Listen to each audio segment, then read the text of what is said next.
the one thing that really stands out to me is this was filmed from a live studio audience. That was a rowdy live studio audience.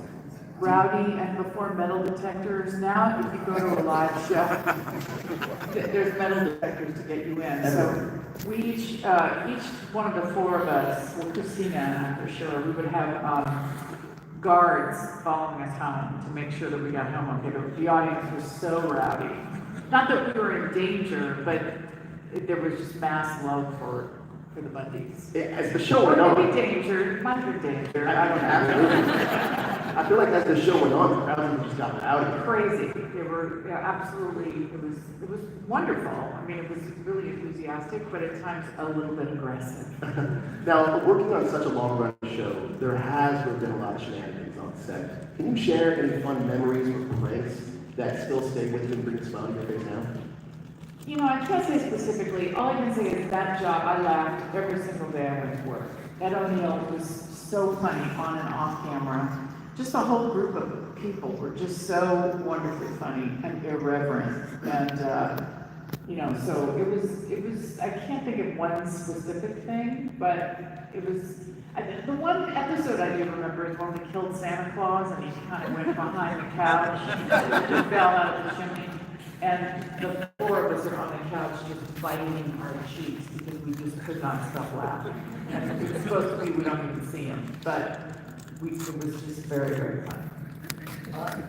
Something I want to bring up. Anybody know Smart House? Yeah. All right. How often do you get asked about Smart House? A lot more lately. I don't know if they re-released it or something, but and also maybe if you were in the 2nd grade. You watched Smart House, right? 2nd or 3rd grade. Because I remember bringing my daughter to the screening of it. She was 6 or 7, and she stood up in the middle of it as I got meaner and meaner. And she started crying and screaming, saying, "That is not my mom!" And I was like, "Oh, I'm traumatizing my child." But I think they must have re-released it because I get a lot more questions about it. I think it's because it drives me up. Probably, and it's prescient. I mean, it was really like way before its time. Absolutely. Talking house. Would you live in a Smart House? Probably not. I'm not very tech savvy. I think I would mess it up. I do want to ask about LeVar Burton because he directed Smart House. Yes. Can you share any memories working with LeVar? Just a super kind person. In fact, I just saw him last year at one of these. I haven't seen him in a long, long time. Still a super kind and loving person. Nice guy. Futurama. Incredible show. Was that your first time into voice acting? My very first time. Very first time. And and I got a call. You know, I knew Matt Groening from my early years on Married with Children because we were both. He was on the Tracy Ullman show, and we just all kind of came up, not knowing if anybody would watch the Fox network. It was so you had to have rabbit ears on your TV to even get it. So Matt called me one day and he said, "Hey, do you want to come in and do this?" Which was a great way to get a job. And so I did. And it was my first time. I mean, I worked with these amazing voice actors, with Billy West and John DiMaggio and Tress MacNeille. And these people do multitude of voices. And I sometimes I'm so intimidated. I just do me. I just basically, I mean, Leila talks a little bit higher like that, but she doesn't really. It's not like what those guys do. I'm just so impressed by all of them. What surprised you, or what was the most challenging aspect of bringing an animated character to life, since that was the first time you've done it? Well, it's just like with anything. If it's well written, it's not hard to bring any of this stuff to life. You know, it really always starts there. So Futurama is so well written, and we have a great director. David X. Cohen is a great director when he directs. You know, because he hears the voices in his head, so he knows what he wants.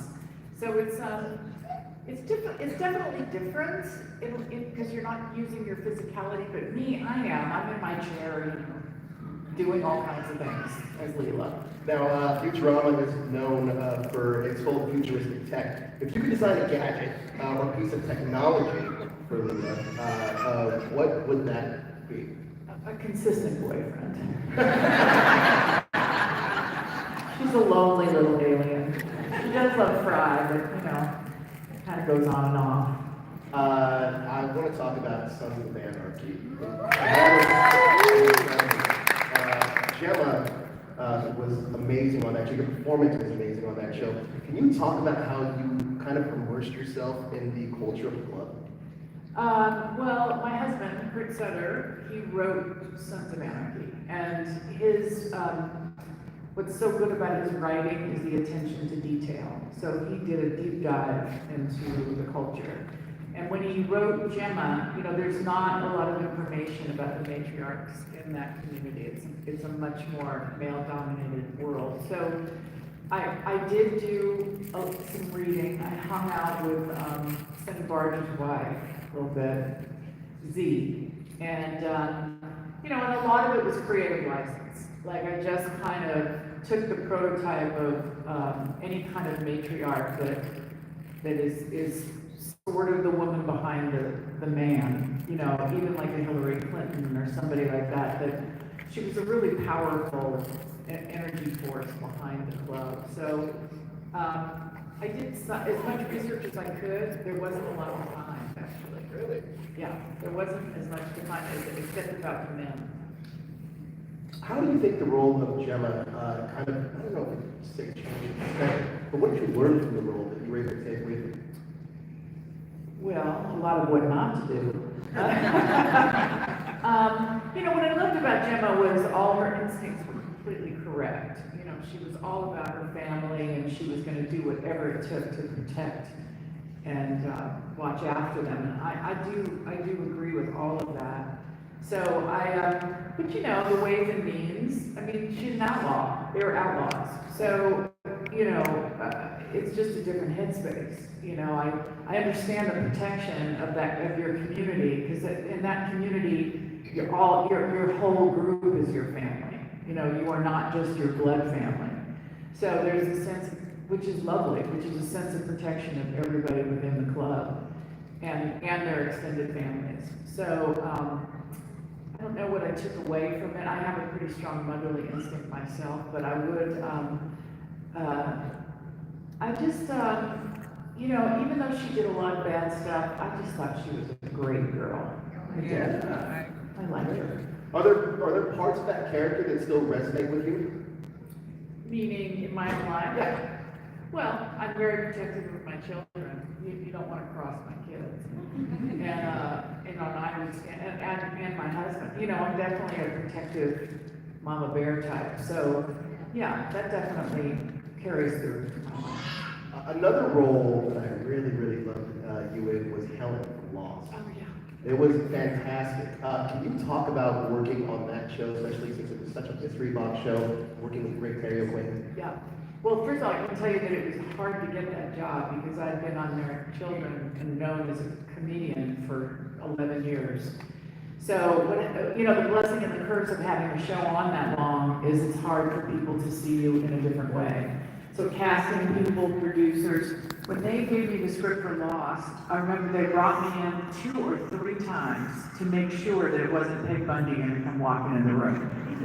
And, being a dramatic actor is something that I personally had always felt I would be better at because I'm not naturally funny, really. I mean, if you give me funny things to say, I'm funny.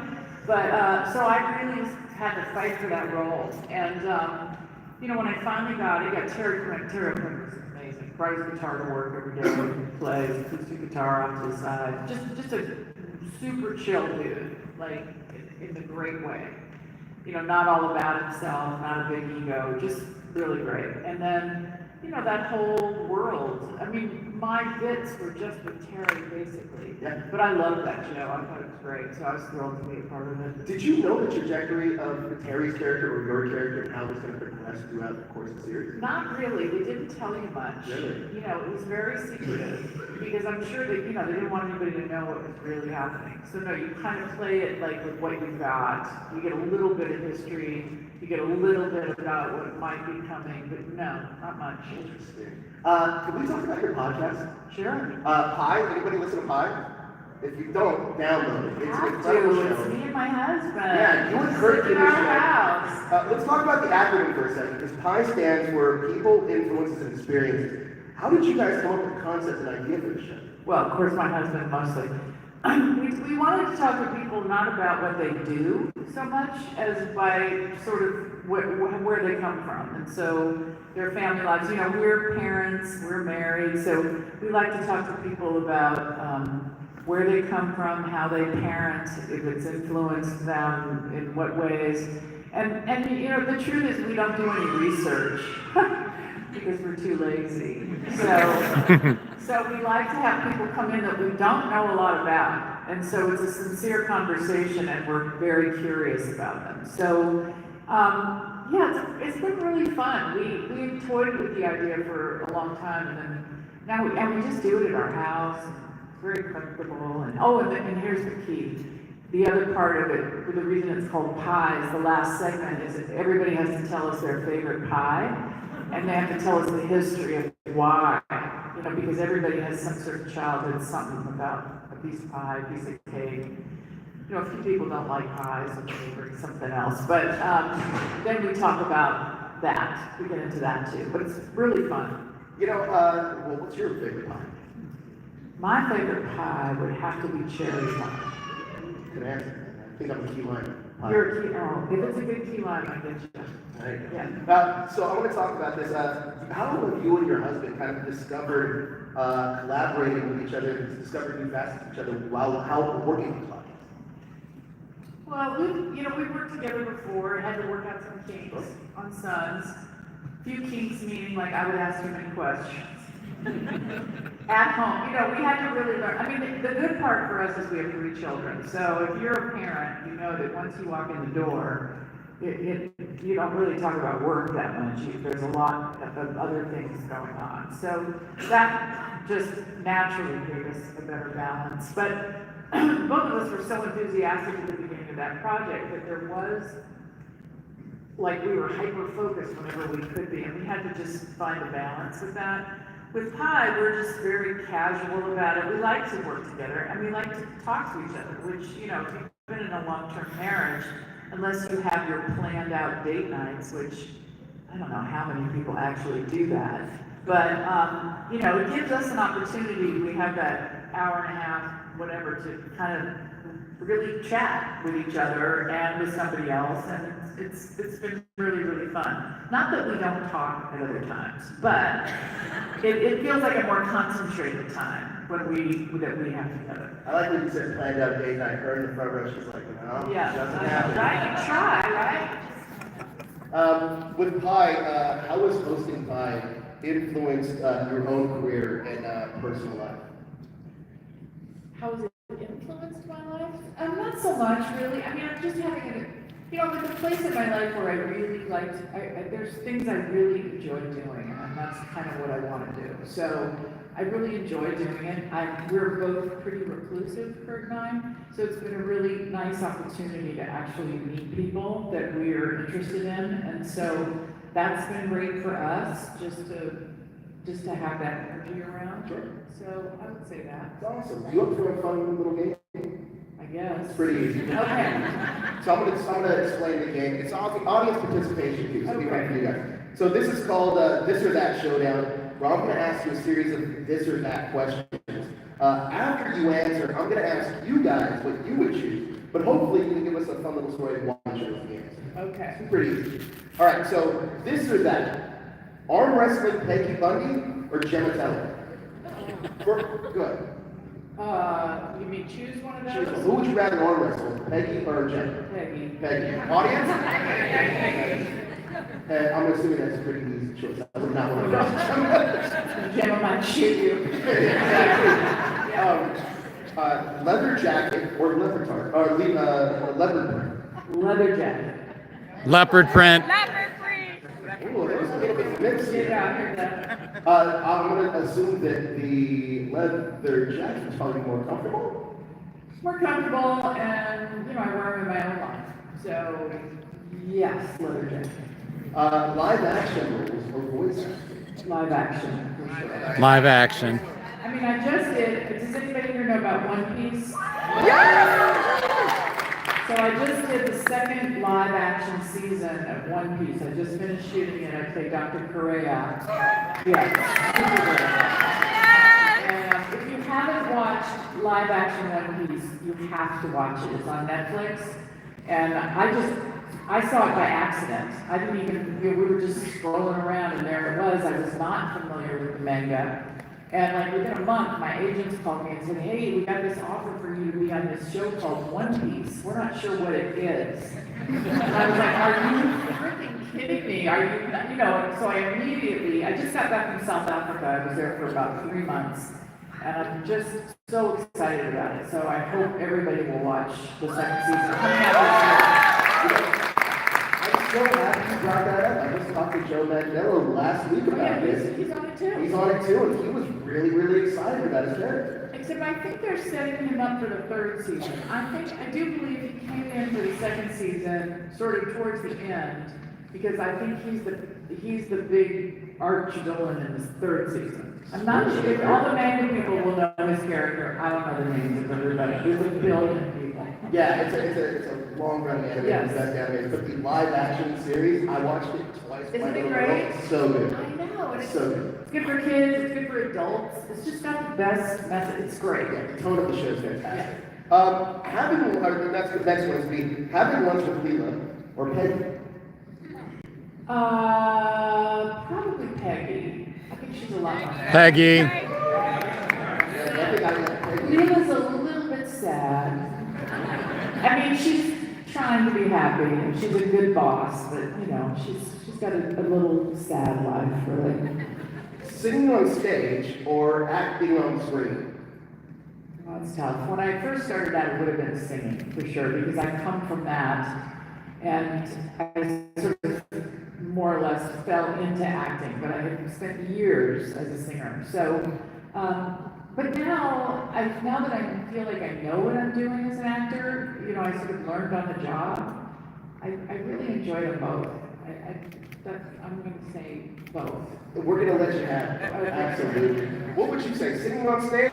On screen? Acting. Okay. Motorcycles or spaceships? Well, I'll ride on the back of the motorcycle. I don't know that I want to go on a spaceship. I'm not sure. We're not sure the technology's I'm there. not sure. Yeah, and those guys, all those guys that went and did that, I think we could use our money in a much better way. What do you guys say? Motorcycle spaceships? Spaceships. Okay, I mean, we are at MegaCon. I mean, that's True. That's absolutely true, right? Bundy family dinner or Teller family meeting? Wow, I think Teller family meeting. Yeah? Yeah, just because, you know, it's got a lot of energy. Yeah, definitely. What do you guys choose? Bundy. Let's go to the Bundy dinner. That's Probably our food there. From me anyway. 90s a sitcom fashion or biker chic? I have to say biker chic. It's just hipper. Yeah. It's just better. I mean, Look at the comeback. I know, and I do love, you know, I love what Kate Bundy wore. I just thought she looked great, but that wouldn't have been my personal choice for me. I mean, she was definitely a character. Gemma's a character too. I don't walk around dressed like a biker, but I do like, I like some biker clothes. Peggy's hair was a whole thing, man. Was that a wig? Well, it wasn't for the first 3 years, and because we didn't know if we were going to stay on, and wigs are expensive. So finally, by the third season, when I realized, oh, I think we're doing all right, they bought me a wig finally. So from those seasons on, but the first 3 seasons, I was ratting my hair, and dyeing my hair, and my hair got to fall out. It's just not good. Earlier call times. Earlier call times, too long. What do you guys say? 90s sitcom fashion or biker chic? 90s. I think I would more bikers. All right, we got some pre-submitted fan questions from you fantastic people here in Orlando, or from around the world, really. From Jason from Orlando. You've played so many iconic roles, Peggy Bundy, Gemma Teller, Leela. Do you have a favorite, or is it like choosing your favorite child? It's like choosing your favorite child. First of all, they're all very different genres. So it's kind of impossible to say one or the other, because they all have, for me as an actor, they've all been so different that it kept me curious and interested in a different kind of work. So that's really fun when you're an actor, to keep having different things. That's actually credit to you as an actor too, because all of those roles will just fall into them. And like when I see Gemma, I don't even think of it. You know what I mean? So credit to you. The next question is from Lisa from Tampa, Florida. She asks, Married with Children had such a wild sense of humor. Was there ever a moment on set that made you break character from laughing? Well, like the Christmas story. Actually, all the time. There was one episode also where Al Bundy's putting in a new toilet. He's called the Ferguson.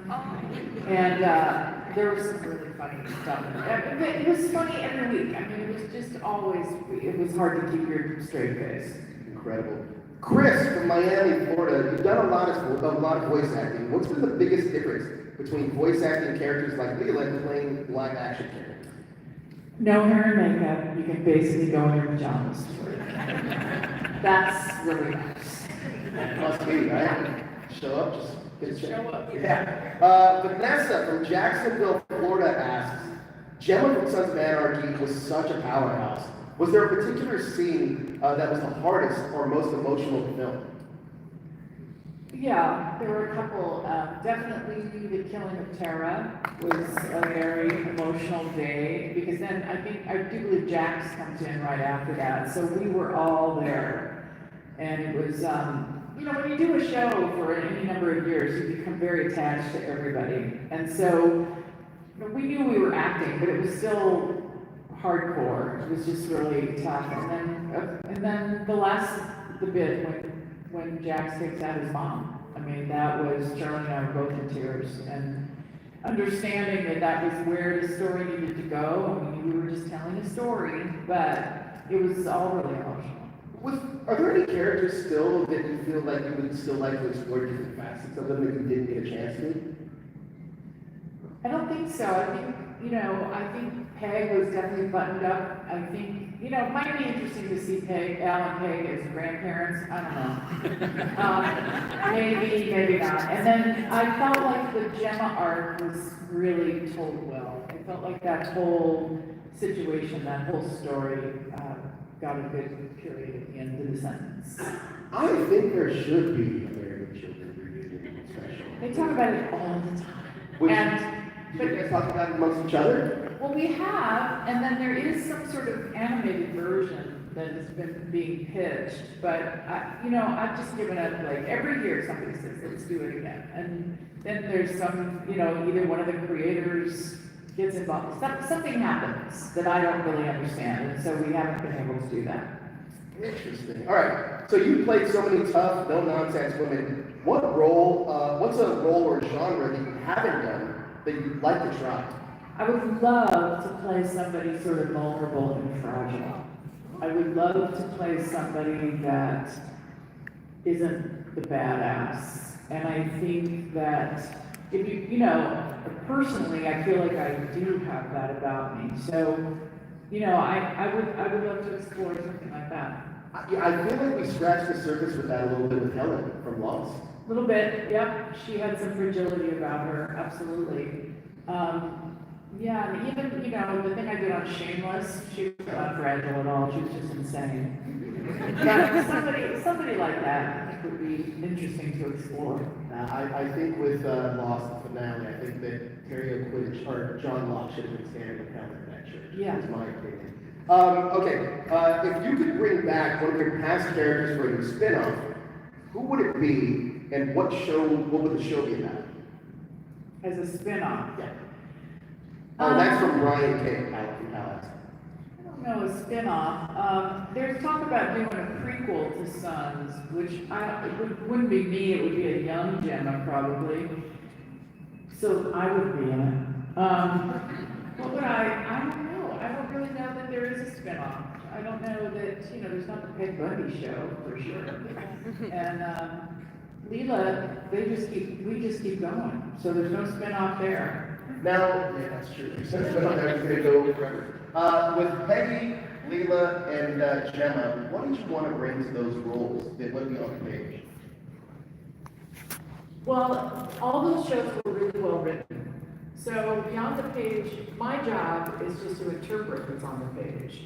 and to do that in as interesting a way as possible. So, I don't know, I mean, I think there's kind of a symbiotic relationship between writer and actor when you're on a television series, because what ends up happening is the writer is kind of working off of what you're doing, and you are interpreting what the writer's giving you.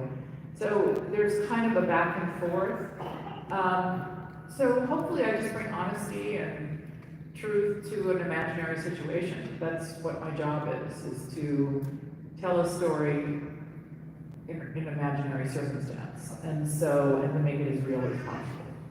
For anybody that's an aspiring actor out there, or anybody that's an aspiring podcaster out there, what advice do you have for them? Make sure you really want to do it. I would say that, I had this conversation with my children. My older two children are both actors. It's a world, you have to have no other options. That's what I would say. Because it is a world of self-advocacy. You have to be your own champion because so many people will tell you no. And you just have to be a bit insane to think that that's gonna happen for you. And I was always just a little bit insane and a little bit like I didn't know what else to do. I was either gonna be a musician, and then finally it went into acting. I had no other skill set. So what would be my best advice? Study, read a lot of books. Good actors are smart actors. They read a lot, and and observe human nature. That's kind of what we do. So, and just hang in.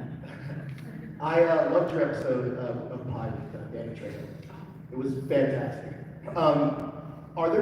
Is there any facets or any character, anybody that you had on the show that you discovered something about them that you were like, oh, I had no idea this was a thing? Oh, everybody. Rainn Wilson had some great stories about his upbringing we didn't know anything about. Let's see.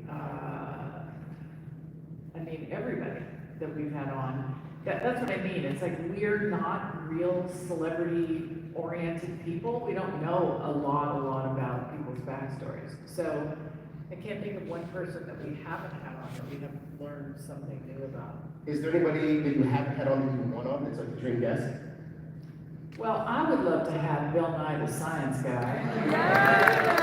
And I would love to have, who else would I love to have? I'd love to have people in different fields. I like science. I love to learn about things. I'd love to have Adam Schiff on, who's our senator in California. I would love, there's lots of people I would love to have. We are here at Orlando MegaCon. It's been a fantastic weekend, and there were so many celebrity guests here. Do you still get starstruck at all by seeing some of these folks in the green room?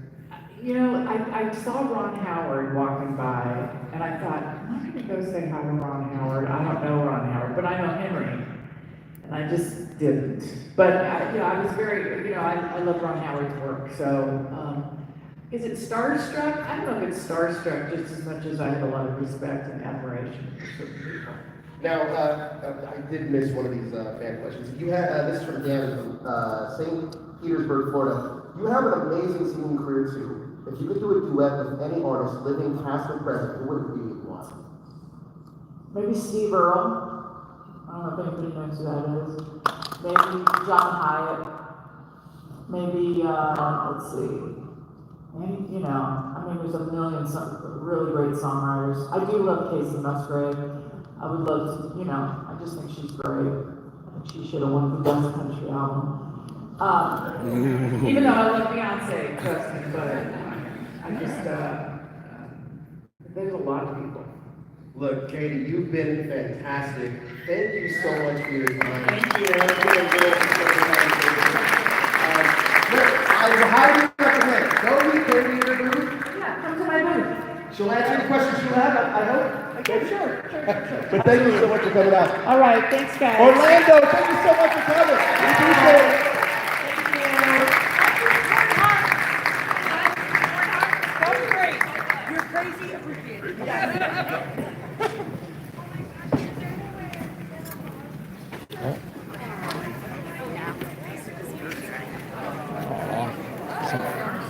Somebody just got a hug saying that she is their favorite TV mom.